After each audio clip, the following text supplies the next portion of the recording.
And we're back. Hey, everybody. Welcome back to another episode of Rage Across the Internet. As always, I'm your host, Porter. To my left here, we've got producer Joey. Hey, guys. And hey, check this out, everybody. For the first time ever, we've got our boy Tom in studio. Say hi, Tom. What's up, everyone? I finally made it. It's fresh off last episode and those questions. How'd you like those, by the way? I enjoyed the knee pad remark, that's for sure. Don't know what you're talking about. Oh, that question was kind of labeled that way just for you. So, I gave it back. It's all fine. So, we're assembled today on another beautiful Saturday out at the end of the world. And we thought we'd start a new series for you. This will be the first episode of our Auspice series, which will not be in order and will not be back-to-back. So enjoy both of those things. I think maybe once every other episode, maybe every third or so. Whenever we feel like it. Yeah, I suppose. I don't want to do it like once a month, because then it's like 5 months before? Are you kidding me? We'd be in August finishing the series. You're not the boss of me. You're not the boss of me. I am, however, the storyteller, and I'm very, very petty. That is true. Oh. I better watch my mouth. oh boy.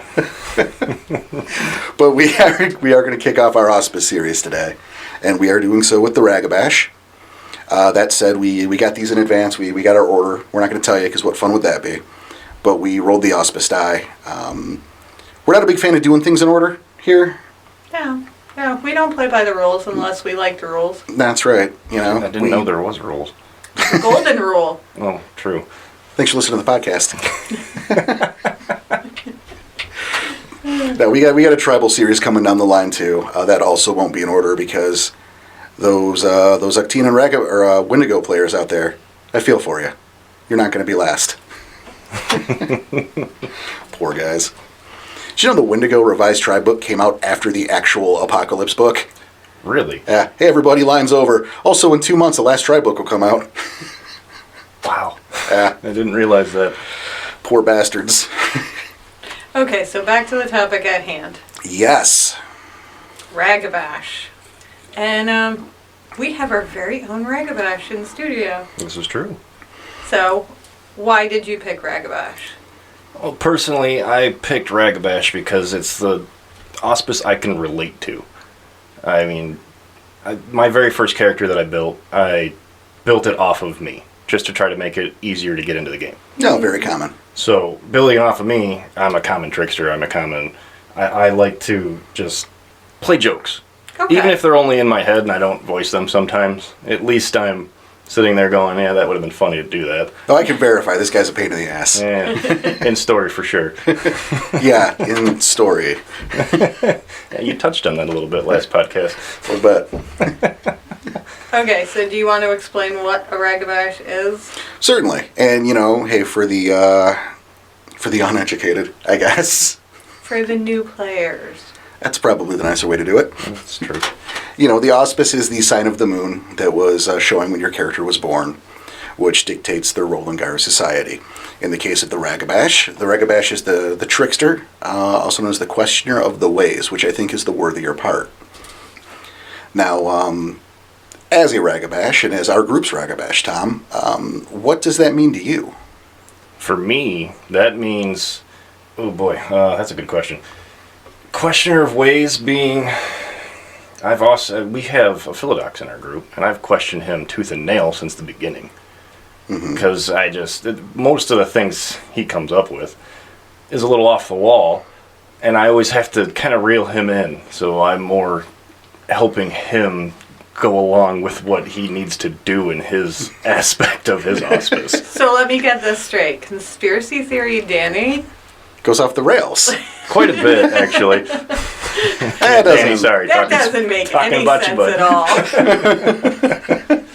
And him being a Philodox, conspiracy theory makes it even a little more fun. Just to poke fun at the theories he comes up with. Oh, yeah. Great. So it's always great to twist what he's doing and push it in other directions also, because we'll still come up with good theories on that. So it's helping. I mean, I question a lot. I mean, I've also questioned some elders a few times. Okay. That's absolutely true. Yeah. You've speaking as a storyteller, you've really done a great job keeping me on my toes. I think I mentioned last episode that you have that knack for just stepping outside the box and then just throwing the box into space or whatever, and you go your own way. Which for me is great because it keeps me on my toes. Oh, yeah. You know, a good Ragabash player, I think, can do that. And, you know, respect, because you keep me from getting lazy. It's true. I mean, sorry for crapping on your story still. Yeah. That's all right. I got you good anyway. You did get me back on that.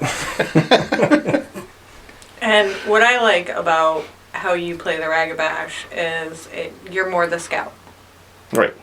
instead of the jokey Smurf. I still throw some jokes here and there. You do, and it's more to illustrate a situation that may not be right or correct. And I mean, we all have a crazy sense of humor, so sometimes it's just for fun. Right. I have thrown us off the rails a few times. And that'll happen, but I think sometimes an overlooked aspect of the Ragabash, and I think certainly probably the most important thing a Ragabash can do, is point out what's important by mocking what is not. And I think often, or sometimes, players can get caught up in that kind of jokey smirk behavior. That, you know, let's be wacky and fun and woo-hoo-hoo, you know, your shampoo's there now for no discernible reason, it's just irritating to you, and that's what the game's going to be. And that just turns into a problem player. It can, or a problem character, which is a different thing, but either way, it waylays your progress. Yeah. It is one of the harder auspices to play. You do got to find that fine line in between both trickster and challenging people into what their thought processes are. And did you struggle with that? At first. I mean, definitely it was something I needed to learn. At first, I didn't play it as a Ragabash. I was just kind of playing it as I'm a newborn. I'm a pup. Like, I didn't know anything. And that's one of the things with Ragabash is the best way they learn is just through experience. Okay. You need to be thrown into it, and here you go. This is the way Garu lives. And I don't disagree with playing it as, you know, a pup and somebody who doesn't know what's going on, because you didn't and your character didn't. Yeah, my character definitely didn't. My character, little backstory on it, came into his first change without knowing anything about the Garu Nation. So, it's all new. Yeah. And that's neat that you did it for your character when that was kind of how you were experiencing it. That's the way I wanted to do it. My first character, I wanted to make it so he knew nothing. Everything had to be taught to him, everything, you know, through all our chronicles, all our stories. That's the way I wanted to learn it, because that's personally me. I consider myself a Ragabash because that's how I learn. I learn through experience more than I learn through reading books or a teacher teaching me things.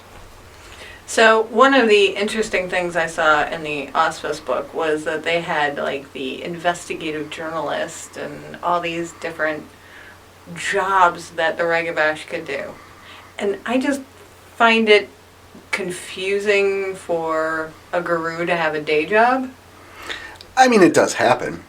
There are examples, pre-made characters through the various tribe books, things like that. I mean, there are examples of it. In fact, one of our NPCs, if you recall, was a former police sergeant. Yes, yeah. You know, Owens is a lawyer. I didn't even realize that. Well, It hasn't come up much in the stories, but... Yeah. Right, you know, but I mean, that's true. But I think maybe the Ragabash is probably one of the safer, you know, in terms of having a job. I mean, it's a lower wage, at least certainly, and that's helpful. It's very helpful in controlling the pack, keeping them level-headed. You know, I don't see, like I don't see Tom here, so I don't see his character Ghost. I don't see him asking people if they want fries with that. That's not a job that's going to be held. That was, Want an apple pie with that? that was going to be my question. Like, if Ghost could have a job, what job would that be? Oh boy, the way Ghost is he'd be a hunter. That's or a butcher or something. I mean, he wouldn't have no high class or high white collar job. He would be a blue collar worker. Okay. At least that's the way I've made him. I mean, he's nitty gritty. Yes. Yeah. Now, you look at the scout aspect of a Ragabash, you know, gifts like Blur the Milky Eye, and, you know, that allow the character to be harder to detect, you know, playing that scout role. That's not uncommon, at least in my experience with players. Mm-hmm.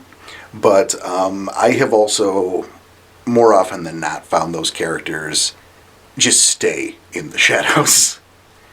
And something that was really refreshing for me is, we had this Ragabash player who has those same gifts and still does that scout thing. But that's not all you do. And I would love for you to expand on that and why you made that decision. Well, I make it a point to not hinder my pack by leaving them in tough situations. Like, yeah, I'll be the scout. There's a nickname in our group. I'm called the Predator because the difficulty on my die rolls is ridiculous. I can make it down to I have to get a 2 or better.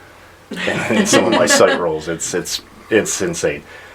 So, I built the character around being a scout. And I try to definitely make it so I don't just sit in the shadows and my character's a bow and sit there and just pop shots off at things while my pack is taking all the damage. Like, yeah, I'll go scout a situation, but I'll come back, reconvene with my pack, let them know what the situation is, and then we can come up with a battle plan. Instead of me I'm just going to pop shots at them, you guys go have fun. Like, no, I want to be in the fray. I want to be getting my claws dirty. I want to be just fighting tooth and nail with my pack next to me. Well, and I gotta say, as a storyteller, I respect the hell out of it because I've seen it go almost exclusively the other way. Well, aren't you glad I didn't pick Glasswalker?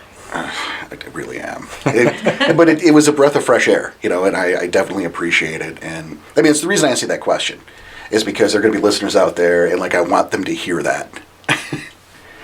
Stick with your pack. Don't screw them over. I can't stress it enough. Don't get me wrong. I love playing the scout. I can just go into any situation and be right next to a person, just listening to their conversation. They don't even know I'm there. I love that part of it, but I try to definitely stress not to stay hidden the whole time. You need to be, your packmates are your brothers, they're your sisters. You need to be next to them, tooth and nail. See, well said. Well said. I appreciate that. Yeah.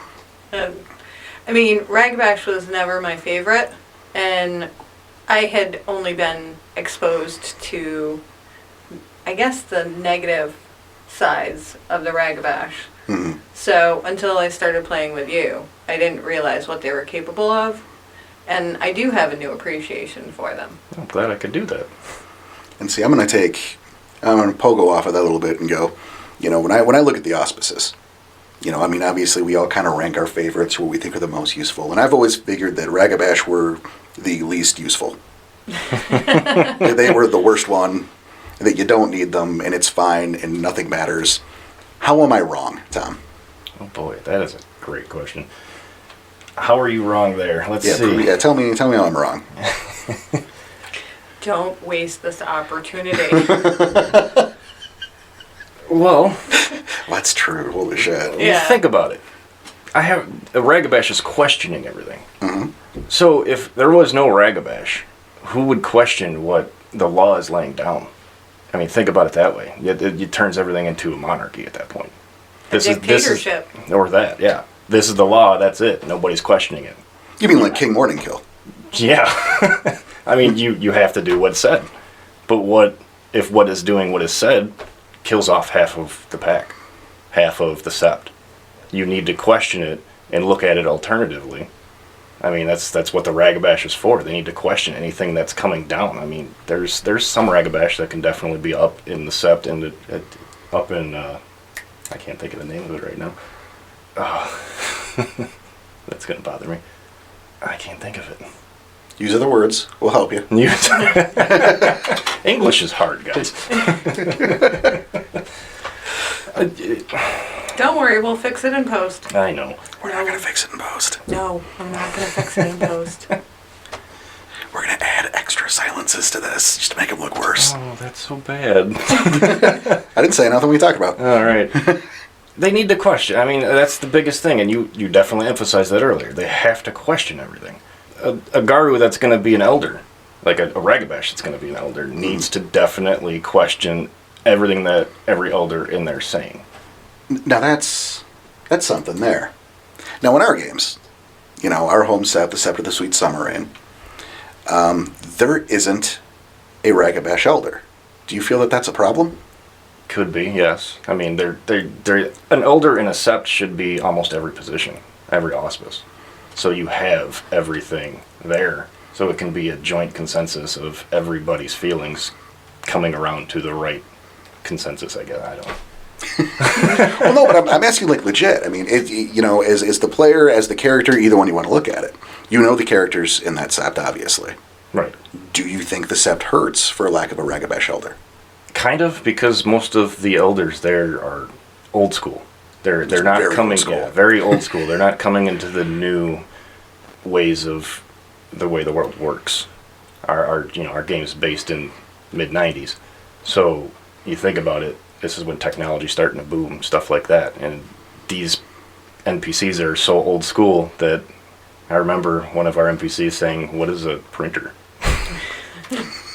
They didn't know what printer was or a piece of paper. Oh, who was that? That was Xylo. That was bad. I remember that because they had grabbed some intel, they printed it off. Mm-hmm. And your alpha at the time, who was Danny, Right. was presenting the information, and Xylo was confused as to how he got it. He didn't understand. Because it wasn't in a book. Right. This is how old school these elders are. He didn't understand. I ran it through a printer. And so he was getting pissed because he's thinking about you breached the veil.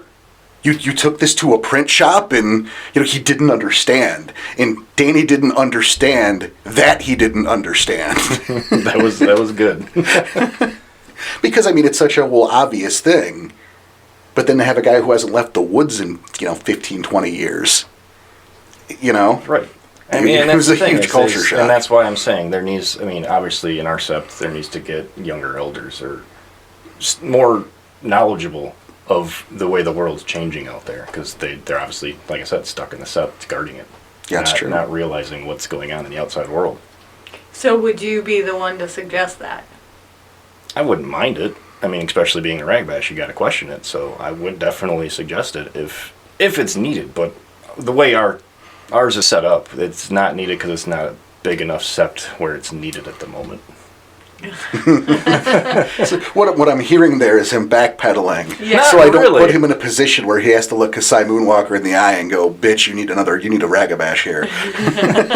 To be fair, there's two there, so the questioning is still happening, just not at an elder standpoint. But the elders there definitely take every pack, everything they have to say into consensus. They still question it. They're stuck in their ways, but they also still will take criticism on what is happening. So, what would your elevator pitch to some kid who wants to roll a Ragabash? Or is thinking about it and isn't sure? I like that. Yeah. An elevator pitch. So, as in, I need to convince him? Well, show him the good side of it. Well, I'd say, are you wanting to have fun? As in, you don't want to take the game, not take the game, but take it a little less serious? I don't appreciate that implication. I know, as a non-Ragabash player, Do you wanna have fun? have fun. I'm talking more as in, do you want to be tricky? Do you want to have fun that way? Not like, yeah, the game's fun. Come on, guys. Yeah, all right. I wouldn't be here if the game wasn't fun. But I'm talking, do you want to have fun? As in, do you want to go against the grind of things? Okay. Do you want to twist words, twist the way people, objectify things? So would you say that, playing a Ragabash, the player should be one of those people who goes against the grain? A little bit. It makes it easier to play it, that's for sure. If you can definitely look at yourself and see, like a Ragabash Auspice is kind of how you are. Mm-hmm. I'm just a part of this collection of assholes. I'm an asshole. It really is. Right. Just And that's just the I'm always just and the way I word things sometimes. I'll say something and I'm waiting for someone to come back with the zinger. Yeah. I'll word it perfectly to where you have to come back with something. No, there are times. There have been games where he said something and just stared me down, waiting for me to respond, and I'm like, I can't do it. I know what you want, and I know what I want to say, but I can't do it. And that right there is what makes the Ragabash. They're light. You got to be lighthearted. You got to lighten the mood. You're trying to get all this rage and tension downplay. You're trying to downplay it a little bit. So as long as you don't mind putting yourself in between two Ahrounds that want to kill each other to stop them, you got to be able to do it with your words and wit. If you can do that, then by all means be a Ragabash. That was going to be my next question was, do you see yourself, calming the pack down? I've done it quite a few times. Danny, I've had to calm down a few times. Yeah, well, Echo might go at Danny at one point. And I will, depending on what he does, I might step in, I might not. I mean, there's been times where that situation's been in front of me where I'm just like, let them have it. Yeah, sometimes an ass kicking is the best medicine. Yeah, exactly. That's the best medicine. I know there was one part in one of our stories, one of the youngsters was playing guard duty. But he was literally just sitting there in the grass doing nothing. Not taking it serious. And I'm walking through the bond, and I see him not taking it serious. I thought, chuck a rock at him. And I say, keep your head up. And I just keep on walking. It's little things like that'll make a Ragabash. Gotcha. Playing the little tricks when they need to be played just so people go, oh, I'm not doing a thing right. Well, see, and I want to point out that I don't think, and maybe I'm talking out of my ass here on this one, but I don't think that most players would have thought to do that. Well, maybe say something. But the fact that you went to that extra amount, I'm not going to say something. I'm going to throw a fucking rock at him. Right. Because he's not paying attention. And guess what? That rock slapped him in the side of the head. I loved it, I forgot about that until he brought it up. And it's like, oh, shit, that's right. And that's another thing I can't stress enough about Ragabash is you need to question everything. Like, you need to think outside the box. Like Porter said, I do a lot. You got to think outside the box. And I'm sorry for bringing it up again, but I got to bring up that story. No, go ahead. In our story, we were, going underground into an aquarium in New Orleans, underground aquarium. And there's these, big pillars of water. And all of these vampires are meeting in there. Okay. Think about it. What can you do in an underground aquarium with a bunch of water when you have a friend that can control lightning? So I came up with the idea of flooding the place and putting the lightning down. And unfortunately, that messed up two freaking seasons, or 2 episodes of his chronicle. Yeah, it was 3 stories, actually. Was it 3 stories? I'm sorry. No, and it's, actually, I was talking about this. I mean, it was brought up last episode, but I was talking independently since then with someone about it. And that was really difficult. I mean, we were kind of shifting here for a second to a storyteller perspective, but it was a tough decision. Because I remember you brought it up, and I am not a vampire expert. Yeah, you immediately vetoed it when I brought it up the first time. Well, it was the in-game aspect, because you guys were cubs and you're talking to the adults. This was our second chronicle. So exactly. Listen, guys, I've been a Garu for 20 whole minutes, and I think, and so the rank 4 is like, shut up, kid. Yeah, but that was, in my opinion, that was the first time my Ragabash really showed. Yeah. As I stepped up to all these rank 3, 4 Garu going, hey, what if we do this? Like, I stepped way out of place. I was brand new, wet behind the ears still, but I started coming into my moon phase at that point. And it was the right thing to do. And, from a behind the scenes, I didn't know it would work. Because I didn't know. Vampire's not my game. And then we took a break for dinner, and you pick up the one vampire book in my place. There's one vampire book, he picks it up and looks just for shits and grins to see if it would work. It would. And once you told me that, I'm like, well, I didn't know that, but there's no way some of these elders didn't. Right. At least some of them would know this.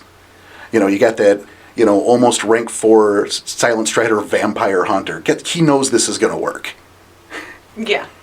So, okay, they went with this plan, and then the dice were really on your side. Yes, they were. Like, way more than I would have liked. Well, being a Ragabash, sometimes you get some good gifts. No,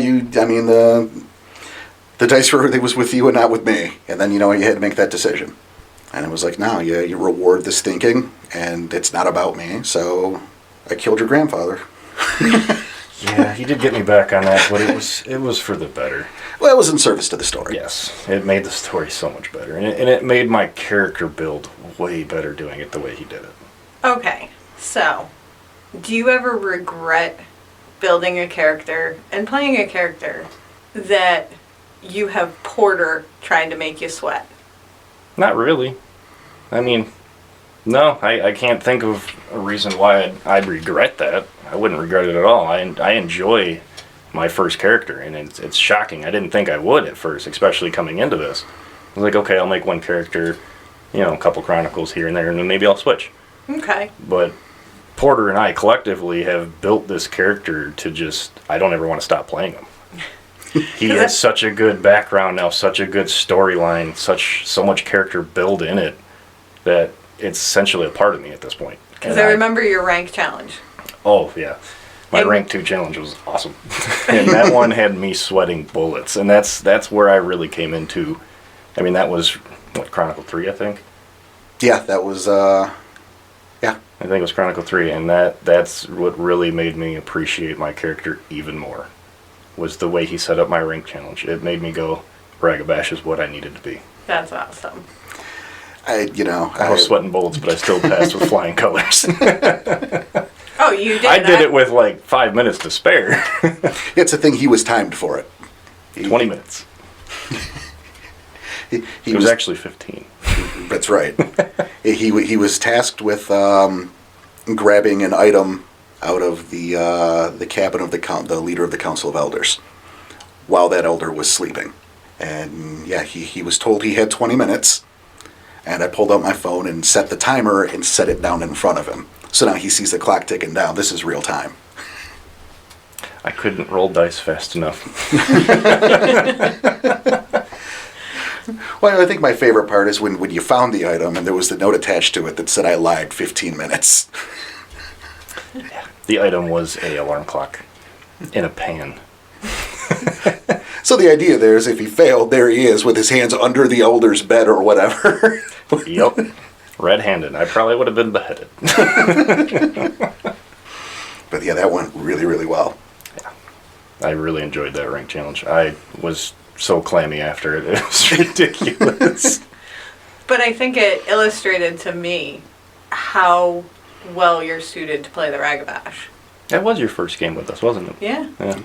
Yeah, she was just down to visit. Mm-hmm. And I got to see you sweat. Oh, yeah.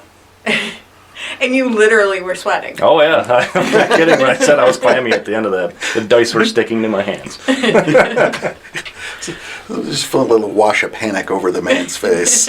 Like, yeah. I love, being a Ragabash, I love it. It's literally me. It's just how I am, how I've grown up to be. I love the character to death. I love playing that Auspice. If you are a trickster and you like to question a lot of things and think outside the box, definitely pick it up. And if you definitely got a good storyteller like we do, Thank you. You will have a great time. Well, and I think that a good Ragabash player can help a mediocre storyteller. That's true. What are you trying to say? You know what I'm saying. Ooh. I've definitely kept him on his toes, because I know after the second Chronicle I had how he wrote. 80% of the time I could guess exactly where we were going. So I definitely got him on his toes, and he had to really start thinking of outs because of me. No, it's true. You've helped me, again, keep from getting lazy. Right. It would be very easy to just kind of, all right, this is what we're going to do. These guys don't see it coming, and fucking Tom over here, nah, this is what's going to happen. Shit. Now, I guess, do you have anything for us in terms of Ragabash that you're curious about or would like to bring up? Oh, why do you think the Ragabash is the least useful? I'm going to return that question to you. I want to know why you think that. No, that's fair. And, don't get me wrong, you have, I think, I guess you've proved me wrong on that. I'm sure because you've had other players that Exactly that did the sitting back with a gun and blurred, and you're never going to see me. I'm just going to do pot shots at people all the time. Right, and so that, for me, was a problem. I think every Ragabash I have ever had in a group until you has done that. So that was always a thing. But also, questioning the ways. Well, anyone can go, oh, is that a good idea? You can't question it like that. But okay, yeah. That's a thing. You can't question it like, oh, is that a good idea? No, you got to come up with something else. Well, you're right. But if you're used to people who do it poorly... Oh, that's true. Okay, I get what you're saying, then. If someone hasn't really embraced that role like you have, it's easy to go, what the fuck do we need you for? Anyone here can go, I don't know about that idea. What if we do this instead? Anyone can do that. It's true. but you have you've kind of broken that curse, I guess, at least for my games. You've embraced you've embraced all of the different aspects of it, and so like you've changed my mind about the Ragabash, but originally that was my position that if you're gonna rank the Ragabash, you don't need them. Fuck them. I like it. It was a good answer. Thank you. I mean, that's about all I got. So. Well, I got one more thing. So too bad. Well, we've talked about we talked about some really great points about the Ragabash. What it takes to be a good one. What would you say are things to avoid? Definitely things to avoid would be being too tricky sometimes. How do you There's a point to where it can actually cause harm. So if you're that guy that's going to be always spouting off nonsense all the time, well, guess what? A couple days later and you're still doing it, nobody's going to believe anything you say. Gotcha. Mm-hmm. Like you're just always there just to be that asshole. So you have to, like I said, you got to dance around that fine line of being the asshole, but still putting out good criticism and definitely still having good ideas, not just being yeah, look at your face. I mean, there's that. That's the only way to really put it. You got to dance that fine line in between being the trickster, but still doing the Garu Nation a true good one. Put that. Well, I think, in service to the nation, which is a great point, because I think if you don't, and maybe this is the difference, maybe it's not, but it seems like if you have that in mind, that what you're doing is there's a point to it. This is in service to something, rather than just, I'm doing it because it's fancy crazy, or look how funny I am, which I think can be distracting and a detriment to the game eventually. I mean, That's essentially what I'm trying to get across. Sorry, my words aren't very good. Nah, you're fine. It's why I'm here to back you up, buddy. You're not the Philodox. That's all I'm here for. That's true. I'm not the Philodox, and that'd be if I made a new character and I wanted to really step outside my comfort zone. Philodox would be where it's at, because I'm not very good with laws. I think you should play a Galliard. Well, that could be fun too. Oh, stop with your Galliard. I want someone to play a Galliard and to do it well. I want to hear one of you assholes recite Kreger Wormfoe and the Death Bear at a moot, okay? Oh, boy. No. Doesn't have to be Kreger Wormfoe and the Death Bear. I mean... No. How about the Tailor Shocker Hind? Prophecy of the Phoenix? No. Never liked either one of you. But I think that's about time to transition. Yeah, our new segment. Yeah, over to what was formerly known as the Rookie Five. Okay. We got some suggestions, and the first one in comes from our boy Billy, who suggested Cubs Corner. I like that. So Cubs Corner today, not the Rookie Five. Cubs Corner. How's that? Is it? I like that. That's better. Yeah, that's a little better than the Rookie Five. It was a terrible name. It was. I like how we went live with it anyway, though. Fuck it. So you gotta put the feelers out there, and we got good feedback on it. So yeah, definitely. So we have some questions again. Just like from before, we had some questions from people who don't really know anything about the game, and we've decided to put those into the Cubs Corner because it makes sense. Yeah, it's just appropriate. So that's what's going to happen. Okay, our first question: how is your group dealing with this time of social distancing, and what type of technology are we using? Well, we're just on hiatus.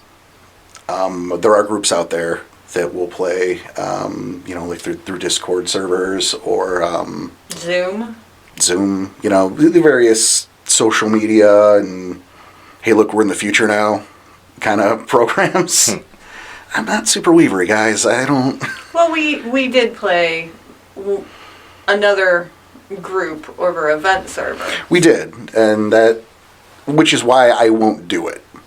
Yeah, it wasn't great, but... No, it wasn't great, and that's a personal preference. And the way I run games, I rely a lot on everyone being able to see each other, on body language, on those kind of cues, So we're just on hiatus because I'm a jerk and won't allow it. And I'll tell you what, I hate it. I'm dying to play the next chapter of our story. Oh, I know. It was just the worst time. It really was. We are on the- Oh my god, it was such a cliffhanger on our last chapter. Yeah. It's Yeah, so bad. it's a little brutal. So every day that we're in isolation, we're going, we could be playing right now. Right. That said, games do exist online. There's a group on Discord. There's Discord, New York at Night, New York by night. by Night. Thank you. Who, I discovered them through the Werewolf the Apocalypse group on Facebook. They were kind enough to send an invite over, and I've checked it out. I haven't played, but that's not a commentary on them so much as it is. I got a lot of irons in the fire. I wish I had the time. Well, you are essential, so you have not stopped working. Exactly. Thank you. It's nice to hear. Aw. I'm essential, everybody. I'll get you a t-shirt next week. I'm holding her to that. But it's, I've looked around it, and it seems like it's just some pretty good people there, and they seem like they have a lot of fun, and there's stuff going on there. So, if you're interested in that, I don't know. Again, it's very weavery, so I'm not 100% how to make a Discord go. All right, Xylo. But, I found it through, again, the Werewolf the Apocalypse group on Facebook, and I know it's, they're active there. And so I'm sure if you're interested, be able to get in through that. Okay. Now for our next question. Yeah, but maybe something I know better, and I can, I'm not like, the electricity will kill us. I don't, How does that work? You're right. Jesus, So I'm this old. one is a real Cub question. What do I need to start playing? Books, dice, etc. And that's exactly what we were going to cover in today's Cup Corner, is what you need to play. And the bottom line is the only things you actually need. Our friends. Ooh, yeah. Burn. I mean, burn, but yeah. Like I don't think you meant it that way, but there's a burn in there. Yeah, a little bit. Oh, I meant it that way. Oh, shit. Yeah, you need people to play with, of course, but in terms of supplies. Oh, Jesus. she's on top of it. She really is. Not a square inch of leeway on this one. Not at all. You need players. Is that There better? you go. Is that That's better, better. Chief? You need the core book, and then you need dice or a dice roller app. Those exist. I'm a big proponent of actual dice, but if you're starting, and especially with social distancing and all that right now, Yeah. an app will do you for now, but you'll eventually want your own dice and your own dice bag, and it's almost a rite of passage in of itself. I recommend the dice. Yeah. And a pack of 20 dice is only like $16. Well, and having your own dice and your own dice bag allows you to show your own flair. Right. And I mean, there's so many different colors, different everything. As long as they're D10s, you're golden. And that's to be D10s. Yes, are the D10s dice. are the dice. Specifically D10s. Thank you, because Yep. I just those are the dice. Duh. Thank you. I mean, unless you're a storyteller, then you need No. moon-phase dice. Oh, you get the auspice die. That's a rarity though. Right. But You're not gonna get one of those. Well, no, it came specifically with the Werewolf the Apocalypse dice, which were released, I don't know, like 25 damn years ago. Yeah. Oh wow. Okay, I didn't know that. Yeah, that's if you can find those, good luck. It came with 9 dice and 1 auspice die, so it wasn't even enough. 9 dice. Wow, I used way more than that. Yeah, like it's not Exactly. even a full dice pool. It's not enough. But there was the auspice die, so that's what you need. Character sheet is in the back of the core book. You print those off. That's all you need. There are plenty of source books that'll give you more information and more ideas, flesh things out more. But really, all you need is the core book, some dice, and some people. What type of time commitment should I plan on? Well, the time commitment, it's probably going to be a few hours. I mean, that's going to vary between storyteller. The format they use, I knew some people once upon a time who would D&D on weekends, every other weekend or something like that, but their games would be like 2 hours. We, on the other hand, people will get to my place about noon-ish Right at noon, yeah. and leave about midnight. We've been getting good at about 8 o'clock. And But I think it's with a lot less, like dinner breaks and stuff like that. We're getting to the nitty gritty and actually playing the whole time instead of messing around. But the point is it can vary. Right. It can be as little as sometimes a group plays for a half hour a day. Sometimes you're playing maybe on like a forum or a Discord server where it's you get on and the game's always going and you chime in when you can. Depends on the story. I mean, that's yeah. really what it is. It depends on if you're running a story out of the book or if you wrote one from scratch. And I think it depends on our ages. Sure. Level of stuff going on in our lives. Right. Because I know scheduling is a nightmare for us. Especially around me. Yeah. I'm always busy. No, I mean, So- I know fresh out of high school, we were gaming every weekend for however long. Right. Well, you got more time then. Exactly. So, I mean, I had the apartment. Yeah, where there was just a game 24/7. When you were there, you were gaming. That sounds fun. Yeah, 2 years, and, all my roommates were involved, and, like, you came home from work and you got your character sheet and your dice. I like it. Yeah, and I'm like, I remember that group fresh out of high school. We'd game every Saturday, and it was, we'd start at midnight. No wonder you got burned out. I don't know, it was fine. You worked till 10. Yeah. Some of the other guys worked until about midnight, so you get all together. Hey, it's a little after midnight. You meet, you play until like 8 in the morning. But hey, you're 19. Yeah, I remember those second shift days. Yeah, 18, 19 years old, so who cares? Up till when the sun rises. Yeah, sleep for a half hour, you're fine. Yep. And I think I miss that. I know. think that if we had to, we could get by on 4 hours a month. If we had to, I would. I mean, like we could it. get by, but it's not going to be as good as it can No. be. No, it would be awful. No, but I'm saying for the people who want to and Oh, okay. are time crunched. I thought you meant for our games. No, I'm like, no. I know. Yeah, for our games it's a little different because Yeah, we really stress the character building, the Yeah, ours is- interactions, everything.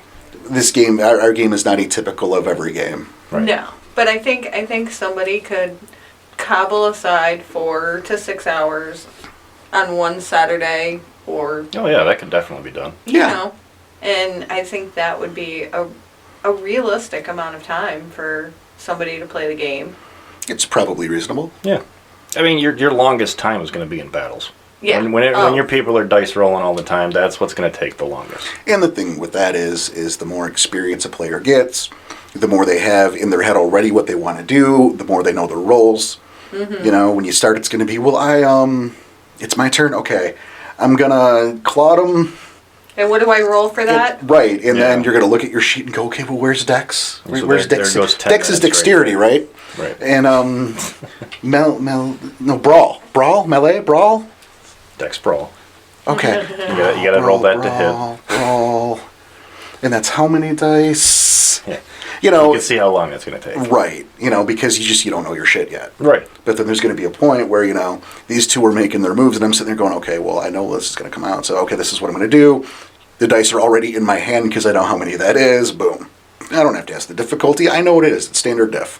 Well, and then Unless. you get when I go into battle and I whip out my chart. And it's like, okay, I'm spending this, I'm doing that, and you say roll it up. Yep. You know what you're doing? Yeah. Do She's it. definitely our knight of the pack. And I guess that concludes Cub's Corner. Yeah.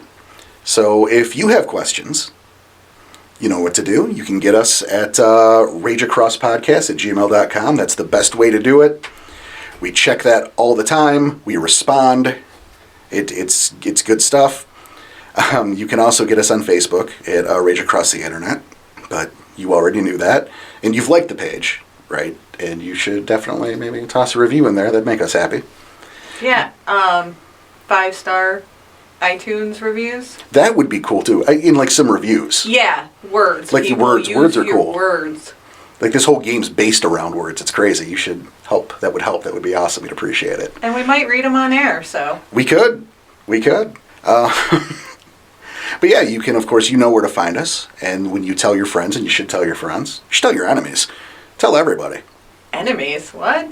Look, You know the saying. there are Keep your friends close, keep your enemies closer. right? Yeah, I am sure there are billboards in your town that could use a little something on there. You could just put... We're not advocating that. I was just going to say your hopes that someone would put something there to keep business going, but that's fine. But, tell everyone about us and tell them, you can find us on iTunes. You can find us on Spotify. You can find us on Stitcher. You can find us at our site, rageacrosstheinternet.buzzsprout.com. You know all this stuff, and we love that you know all this stuff. And we're also on Twitter. Yes, we are also on Twitter, which producer Joey has recently taken over. Yes. So that will get used. Come talk to me on Twitter. Yeah. At RageAcross. And of course, I'm handling the Facebook and was handling the Twitter, which is why it was awful. So, Weaver Tech and Porter don't work. Are you kidding? We want to say again, thank you for listening. We hope to see you back next time. Thanks for coming, Tom. It's great to have you here. Thanks for having me. And hey, everybody, be excellent to each other. Take care of yourselves out there, and we will see you next episode. See ya.